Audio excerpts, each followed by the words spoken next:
চুরি করে ভাত খাচ্ছি রাত 4টার দিকে। কেনই বা খাচ্ছি অত রাত্রে ভাত? আমরা জানো ব্যাপারটা, পুজোর মধ্যে যে ভিডিওগুলো ছিল তারই মধ্যে একটা ভিডিও আর কি তোমাদেরকে পোস্ট করে দেখায়নি। ফেসবুকের ভালোবাসার লোক যদিও কাছে পাওয়া যায় অনেকটাই ভালো লাগে আর কি।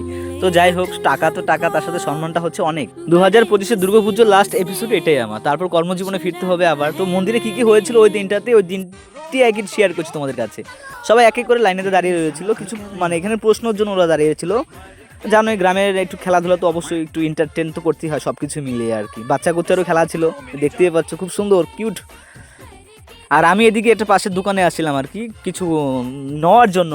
তারপর আর কি করবো, দোকানে লোকেই নাই, তারপর আমিই সবাইকে দিচ্ছিলাম আর কি, দোকানদার আমি হয়ে গেছি। তো যাই হোক, এখানে ছিল আমাদের সব নিজেরই লোক ছিল আর কি, নিজেরই আমাদের বাড়ির লোক সব। তার সাথে বন্ধু বান্ধবের কী বলে শোনো।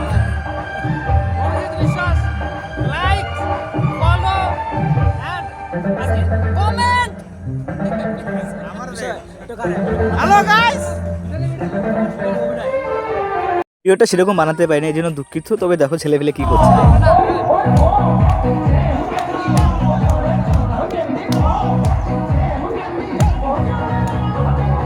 এটা ওদিনকার রাত্রিবেলায় আর কি, মন্দিরে আমাদের মনে করো পাহারা দিতে হয়, তার কারণ প্রশাসন বলছিল যে এখানে থাকতেই হবে কমসে কম 3-4টা লোক।